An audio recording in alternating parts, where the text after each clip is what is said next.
जर तुम्हाला नॅचरली लठ्ठपणा कमी करायचा असेल, आपलं वजन कमी करायचं असेल, कुठल्याही प्रकारचं इंजेक्शन न घेता, कुठल्याही प्रकारचं मेडिसिन न घेता जर आपलं वजन कमी करायचं असेल, तर हा पूर्ण व्हिडिओ बघा जेणेकरून तुम्हाला यामधून सविस्तर आणि ऑथेंटिक माहिती मिळेल. नमस्कार, मी Vikas Rathod, post graduate nursing officer, specialization medical surgical nursing आणि super specialization cardiovascular thoracic nursing. मित्रांनो, एमयूएचएस युनिव्हर्सिटीमध्ये मी लठ्ठपणा कसा कमी करावा, नॅचरली आपलं वजन कसं कमी करावं याच्यावरती मी रिसर्च केलेला आहे. जर तुमचं वजन वाढलेलं असेल, नॉर्मलपेक्षा वजन तुमचं खूप जास्त हाय लेव्हलला असेल आणि तुमचं वजन कमी करायचं असेल, तर मित्रांनो हा व्हिडिओ तुमच्यासाठी आहे. हा व्हिडिओ शेवटपर्यंत बघा आणि आपल्या जवळच्या लोकांचं कोणाचं वजन कमी करायचं असेल तर दुसऱ्यांपर्यंत हा व्हिडिओ पोहोचवा. मित्रांनो, जेवढं आपलं वजन जास्त असेल तेवढं आपल्या हृदयाला जास्त काम करण्याची गरज पडते. जेवढं हृदयावरती जास्त ताण पडतो, हृदयाला पूर्ण शरीराला रक्तपुरवठा करण्यासाठी जास्त काम करावं लागतं, जास्त बर्डन येतं. म्हणून आपलं बॉडी वेट नॉर्मल असणं अत्यंत आवश्यक आहे, जेणेकरून आपलं व्यवस्थित आरोग्य राहील आणि आपल्याला वेगवेगळे कॉम्प्लिकेशन होणार नाही. So obesity is the most leading cause of hypertension, type 2 diabetes, different types of cancers, cardiovascular disease and sleep apnea. म्हणजेच ओबेसिटी म्हणजे लठ्ठपणा हा खूप हानिकारक घटक आहे, म्हणजे खूप हानिकारक स्टेज असते. म्हणून ओबेसिटी कमी करणं, लठ्ठपणा कमी करणं अत्यंत आवश्यक आहे, जेणेकरून अशा वेगवेगळ्या आजारांना आपण प्रतिबंध करू शकतो. चला तर आज आपण बघूयात ओबेसिटी किंवा लठ्ठपणा म्हणजे काय. Obesity is the characterized by an excess accumulation of body fat. जेव्हा आपल्या शरीरामध्ये क्षमतेपेक्षा जास्त म्हणजे गरजेपेक्षा जास्त फॅट जमा होऊन जाते, त्याला ओबेसिटी किंवा लठ्ठपणा असं म्हणतात. जर आपण जे काही खात असेल ते शरीराच्या गरजेपेक्षा जर जास्त खात असेल तर ते आपल्या शरीरामध्ये फॅट म्हणजे चरबीच्या रूपामध्ये ते स्टोअर होऊन जाते आणि आपल्याला लठ्ठपणा येऊ शकतो. मित्रांनो, आपल्याला कसं कळेल आपण ओबेज आहोत किंवा लठ्ठ आहोत? त्याच्यासाठी सर्वात महत्वाचा टूल आहे BMI. BMI is nothing but body mass index. Body mass इंडेक्सचा फॉर्म्युला आहे weight in KG divided by height in meter per square. जर सपोज मला माझं बीएमआय काढायचं असेल तर माझं वेट आहे 72 केजी आणि माझी हाईट आहे 175 सेंटीमीटर आणि मला माझा बीएमआय काढायचा आहे. माझा BMI equal to weight in kg, weight आहे 72 आणि हाईट आहे 175 सेंटीमीटर. जर समजा आपल्याला हाईट 175 सेंटीमीटर हे आपल्याला मीटर मध्ये जर कन्वर्ट करायचं असेल तर त्याचं येईल 1.75 आणि फॉर्म्युलानुसार height in meter per square म्हणजेच 1.75 इंटू 1.75.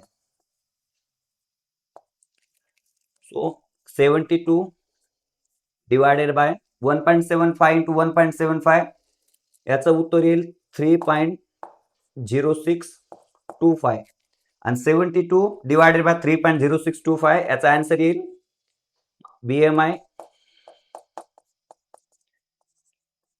23.51 म्हणजे 23.51 हा माझा बीएमआय झाला.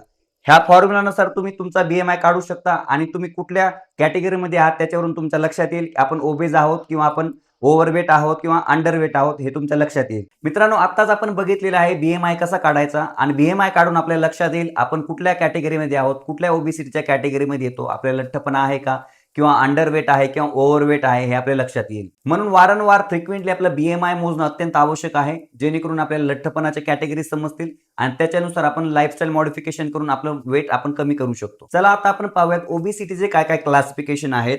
जर समजा तुमचा बीएमआय लेस दॅन 18.5 असेल तर तुम्ही अंडरवेट या कॅटेगरीमध्ये याल.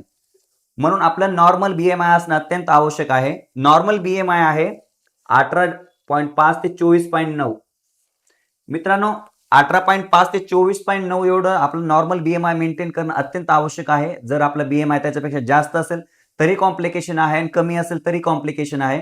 म्हणून हा बीएमआय रेंज मेंटेन करणं अत्यंत आवश्यक आहे. आणि जर सपोज तुमचा बीएमआय 25 टू 29.9 असेल तर तुम्ही ओव्हरवेट आहात आणि जर तुमचा बीएमआय 30 टू 34.9 असेल तर तुम्ही ओबेसिटीच्या क्लास 1 या कॅटेगरीमध्ये याल. त्याच्यानंतर पुढची कॅटेगरी आहे 35 टू 39.9. जर तुमचा बीएमआय असेल तर तुम्ही ओबेसिटी क्लास 2 या कॅटेगरीमध्ये याल आणि तुमचा बीएमआय जर मोर दॅन 40 असेल तर तुम्ही ओबेसिटी क्लास 3. ओबेसिटी क्लास 3 म्हणजे मोर दॅन 40 जर बीएमआय असेल ती एक अत्यंत सिव्हिअर कंडिशन आहे. त्याच्यामुळे वेगवेगळे कॉम्प्लिकेशन्स होऊ शकतात. अशा रुग्णांना ऑक्सिजन घ्यायला त्रास होतो, चालता येत नाही किंवा स्वतःची स्वतः ऍक्टिव्हिटी करता येत नाही. म्हणून आपलं नॉर्मल बीएमआय ठेवणं अत्यंत आवश्यक आहे. जसं मी तुम्हाला सांगितलं आपलं नॉर्मल बीएमआय 18.5 ते 24.9 हे नॉर्मल बीएमआय असणं खूप गरजेचं आहे. म्हणून वारंवार फ्रिक्वेंटली 1-2 महिन्यात आपलं वेट चेक करणं गरजेचं आहे आणि वेट जर वाढत असेल तर लगेच आपलं बीएमआय काउंट करणं गरजेचं आहे. जर तुमचा बीएमआय 24.9 पेक्षा जास्त असेल तर याचा अर्थ आहे की तुम्ही ओव्हरवेट आहात किंवा ओबेज आहात. म्हणून मित्रांनो, वारंवार आपलं वेट चेक करणं गरजेचं आहे, वारंवार आपलं बीएमआय काउंट करणं गरजेचं आहे. जर समजा आपलं वारंवार बीएमआय चेक करून जर ओव्हरवेट किंवा ओबेसिटीमध्ये जर येत असाल तर तुम्हाला लाईफस्टाईल मॉडिफिकेशन करून तुमचं वेट नॉर्मल रेंजमध्ये ठेवणं अत्यंत आवश्यक आहे, जेणेकरून भविष्यामध्ये येणारे कॉम्प्लिकेशन्सला तुम्ही प्रतिबंध करू शकता. चला तर मित्रांनो, आता आपण पाहूयात कॉजेस ऑफ ओबेसिटी, म्हणजेच लठ्ठपणा होण्यासाठी काय काय कारणीभूत घटक आहेत ते आपण पाहूयात. लठ्ठपणा होण्यासाठी सर्वात महत्वाचा कारणीभूत घटक आहे energy imbalance. Energy imbalance is nothing but intake of calories and expenditure of the calories. जर समजा आपण दैनंदिन जीवनामध्ये 2000 कॅलरीज आपण आपल्या शरीराला गरज असेल आणि आपण जर समजा 3000 कॅलरीज इंटेक करत असाल, याचा अर्थ आपण 1000 कॅलरीज आपल्या शरीरामध्ये जास्तीच्या घेत आहोत आणि ते 1000 कॅलरीज आपल्या शरीरामध्ये साठवून त्या फॅट म्हणजे चरबीच्या रूपामध्ये ते साठवून राहतात आणि आपल्या शरीरामध्ये चरबी वाढत राहते आणि आपलं वजन वाढतं आणि आपण लठ्ठ होऊ लागतो. म्हणून लठ्ठपणा कमी करण्यासाठी किंवा नॉर्मल वेट मेंटेन ठेवण्यासाठी एनर्जी बॅलन्स असणं अत्यंत आवश्यक आहे. त्याच्यामुळे आपल्याला लठ्ठपणा होऊ शकत नाही किंवा लठ्ठपणामुळे होणारे वेगवेगळे कॉम्प्लिकेशन्स होण्यास आपण प्रतिबंध करू शकतो. दुसरं महत्वाचं कारण आहे लठ्ठ होण्यासाठी ते म्हणजे फिजिकल इनॅक्टिव्हिटी. फिजिकल इनॅक्टिव्हिटी म्हणजे कुठलीही ऍक्टिव्हिटी न करणे. आपण कुठलीही इनडोर किंवा आउटडोर एक्सरसाइज करत नसाल, तुमचं सेडेंटरी लाईफस्टाईल असेल, बसून फक्त काम करत असाल, कुठल्याही प्रकारचे वॉकिंग नाही, एक्सरसाइज नाही, काही उचलणं नाहीये, वेट लिफ्टिंग नाहीये. जर मित्रांनो, आणि जर समजा तुम्ही आउटडोर फूड खात असाल, आउटडोर म्हणजे फास्ट फूड खात असाल किंवा ट्रान्सफॅट जर कन्झम्पशन करत असाल, पिझ्झा, वडापाव, बर्गर अशा प्रकारचे जर फूड घेत असाल, त्याच्यामुळे आपल्या शरीरामध्ये जास्तीच्या कॅलरीज जातील आणि शरीराच्या गरजेपेक्षा जर आपण जास्तीचे कॅलरीज घेतले तर आपल्या शरीरामध्ये फॅट स्टोअर होऊन आपण लठ्ठ होऊ लागतो. म्हणून फिजिकल इनॅक्टिव्हिटी सर्वात हानिकारक घटक आहे ओबेसिटी होण्यासाठी. यानंतर ओबेसिटी किंवा लठ्ठ होण्यासाठी तिसरं महत्वाचं कारणीभूत घटक आहे इनॲडिक्वेट स्लीप. जर समजा आपल्या गरजेपेक्षा कमी झोप घेतली, सपोज आपल्याला रात्रीची 7 ते 8 तास कमीत कमी झोप अत्यंत आवश्यक आहे. जर समजा आपण 4-5 तास झोपत असाल किंवा आपल्या झोपेमध्ये डिस्टर्बन्स येत असतील तर मित्रांनो आपली झोप होणार नाही आणि झोप न झाल्यामुळे आपण जे काही इंटेक केलेलं आहे, जे काही आपण आहार घेतलेला आहे त्याचं प्रॉपर डायजेशन आणि ऍब्सॉर्प्शन होणार नाही. म्हणून आपली प्रॉपर 7 ते 8 तास deep sleep without any disturbance असणं अत्यंत आवश्यक आहे. ओबेसिटी किंवा लठ्ठ होण्यासाठी पुढील कारणीभूत घटक आहे स्ट्रेस अँड इमोशन्स. मित्रांनो, जर आपल्या लाईफमध्ये स्ट्रेस असेल, डिप्रेशन असेल, त्याच्यामुळे काय होईल, प्रॉपर आपण जे काही खाल्लेलं आहे ते डायजेशन ऍब्सॉर्प्शन होणार नाही किंवा आपण जास्तीचं खायला सुरुवात करू किंवा स्मोकिंग, अल्कोहोल कन्झम्पशन किंवा फास्ट फूड खायला सुरुवात करू. त्याच्यामुळे काय होतील, बॅड हेल्दी फॅट्स आपल्या शरीरामध्ये जातील आणि आपल्या शरीरामध्ये गरजेपेक्षा जास्त कॅलरीज जमा होतील, फॅट जमा होईल आणि आपण लठ्ठ होऊ लागतो. म्हणून स्ट्रेस किंवा डिप्रेशन, टेन्शन हे आपल्या आयुष्यातून कमी करणं अत्यंत आवश्यक आहे किंवा त्यांना इग्नोर करणं अत्यंत गरजेचं आहे. Then next causes of obesity is the medication. जर समजा आपण कुठल्या प्रकारचे औषधं किंवा मेडिकेशन घेत असाल, फॉर एक्झाम्पल अँटीसायकोटिक मेडिकेशन घेत असाल किंवा कॉर्टिकोस्टेरॉइड्स मेडिकेशन घेत असाल, अशा मेडिसिनमुळे आपल्या शरीरामध्ये चरबी साठून राहते किंवा आपण जे काही इंटेक केलेला आहे, जो काही आहार घेतलेला आहे त्याचं प्रॉपर डायजेशन ऍब्सॉर्प्शन होणार नाही. म्हणून डॉक्टरांच्या सल्ल्याविरुद्ध कुठलेही औषध घेणं अत्यंत हानिकारक आहे किंवा डॉक्टरांनी सांगितले ते ऍडवाइस आपण फॉलो करणं अत्यंत आवश्यक आहे, जेणेकरून वेगवेगळ्या कॉम्प्लिकेशनना आपण प्रतिबंध करू शकतो. Next one is health condition. Health condition म्हणजे सपोज आपल्याला एखादा आजार असेल, हायपोथायरॉइडिझम असेल किंवा पीसीओएस, पीसीओडी असेल, तर आपल्या शरीरामध्ये फॅट जास्त प्रमाणात असू शकते किंवा त्याचं प्रॉपर डायजेशन ऍब्सॉर्प्शन होणार नाही आणि आपण लठ्ठ होऊ लागतो. आजकाल महिलांमध्ये पीसीओएस किंवा पीसीओडी म्हणजे पॉलिसिस्टिक ओव्हरियन सिंड्रोम हा आजार एकदम खूप जास्त प्रमाणात दिसून येत आहे.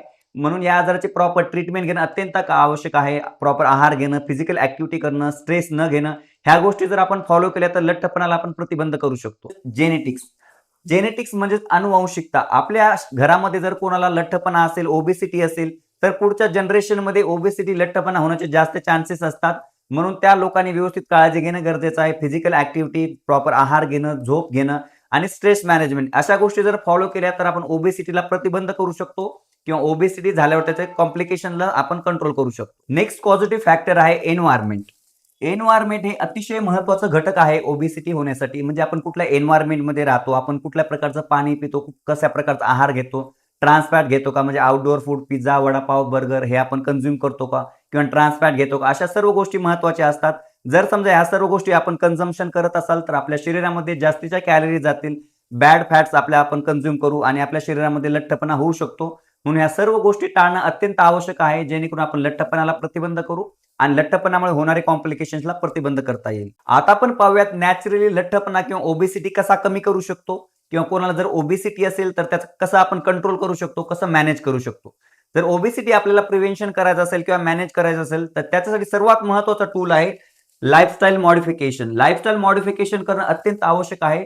आपल्या लाईफमध्ये काही चेंजेस जर केले तर आपण लठ्ठपणाला प्रतिबंध करू शकतो किंवा जर प्रतिबंध करता येत नसेल तर त्याचा कंट्रोल करू शकतो किंवा लठ्ठपणामुळे होणारे कॉम्प्लिकेशन्स आपण टाळू शकतो. तर मित्रांनो, लाईफस्टाईल मॉडिफिकेशन मध्ये सर्वात महत्त्वाचा घटक आहे गुड न्यूट्रिशन. आपल्या दैनंदिन जीवनामध्ये आपण चांगला जर आहार घेतला तर आपण कमी कॅलरीज कन्झम्पशन होतील आणि आपल्या बॉडीमध्ये फॅट जमा होणार नाही किंवा आपण लठ्ठ होणार नाही, म्हणून आपण चांगला आहार घेणं गरजेचं आहे. तर आपल्या दैनंदिन आहारामध्ये एकदम lean protein, clean and neat protein घेणं खूप गरजेचं आहे. Clean and lean protein. जर आपण क्लीन अँड लीन प्रोटीन जर जास्त प्रमाणात घेतले तर आपल्याला कमीत कमी कॅलरीज आपल्या शरीरामध्ये जातील आणि आपल्याला फॅट जमा होणार नाही किंवा आपल्याला लठ्ठपणा होण्यापासून प्रतिबंध होईल. म्हणून आपल्या दैनंदिन आहारामध्ये जास्तीत जास्त प्रोटीन कन्झम्पशन करणं गरजेचं आहे आणि कमीत कमी फॅट कन्झम्पशन करणं गरजेचं आहे. जर आपण जास्तीच्या फॅट जर कन्झम्पशन केल्या तर आपल्या शरीरामध्ये जास्तीचा फॅट जमा होईल किंवा आपण लठ्ठ होऊ लागतो. त्याचं महत्त्वाचं कारण आहे 1 ग्रॅम फॅट पासून आपल्याला 9 कॅलरीज भेटतात आणि 1 ग्रॅम प्रोटीन पासून आपल्याला 4 कॅलरीज भेटतात.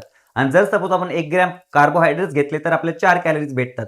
म्हणजे कंपेअर टू फॅट आपण प्रोटीन आणि कॉम्प्लेक्स कार्बोहायड्रेट्स घेणं गरजेचं आहे, जेणेकरून आपण लठ्ठपणाला प्रतिबंध करू शकतो. लठ्ठपणा कमी करण्यासाठी आहारामध्ये सर्वात महत्त्वाची गोष्ट अशी आहे, 2 जेवणाच्या टायमामध्ये टाइम वाढवणं. जर समजा आपण 4 तासामध्ये जर जेवण करत असाल तर 6 तासामध्ये जेवण करणं गरजेचं आहे किंवा मध्ये-मध्ये पाणी पिणं गरजेचं आहे. जर पाणी पिल्याने काय होतं, आपलं पोट भरल्यासारखं वाटतं किंवा आपल्याला भूक कमी लागते. किंवा पोर्शन कंट्रोल करणं. पोर्शन कंट्रोल करणं अत्यंत महत्त्वाचं आहे. पण कधी-कधी काही लोकांना असं होतं, की पोर्शन कंट्रोल केलं म्हणजे कमी जेवण केलं तर भूक भागली नाही किंवा पोट न भरल्यासारखं फिलिंग येते. म्हणून कमी कॅलरीचा आहार घेणं अत्यंत आवश्यक आहे. जेणेकरून आपल्याला कमी कॅलरीज आपल्या शरीरामध्ये जातील आणि आपल्याला ओबेसिटी किंवा लठ्ठपणा होण्यासाठी आपण प्रतिबंध करू शकतो. आपल्या आहारामध्ये रेग्युलर हिरव्या भाजीपाला किंवा सीझनेबल फ्रूटचा समावेश करणं अत्यंत आवश्यक आहे. आणि दुसरी महत्त्वाची गोष्ट म्हणजे आपला आहार बनवताना किंवा भाजी बनवताना कमीत कमी तेलाचा वापर करणं गरजेचं आहे. कमीत कमी तूप, तेल किंवा मीठ, साखर ह्यांचा जर समावेश कमी केला तर आपण लठ्ठपणाला प्रतिबंध करू शकतो किंवा आपला लठ्ठपणा कमी करू शकतो. तर मित्रांनो, लठ्ठपणा कमी करण्यासाठी लाईफस्टाईल मॉडिफिकेशन मधला सर्वात महत्त्वाचा घटक आहे न्यूट्रिशन. नंतर ते म्हणजे एक्सरसाइज किंवा फिजिकल ऍक्टिव्हिटी.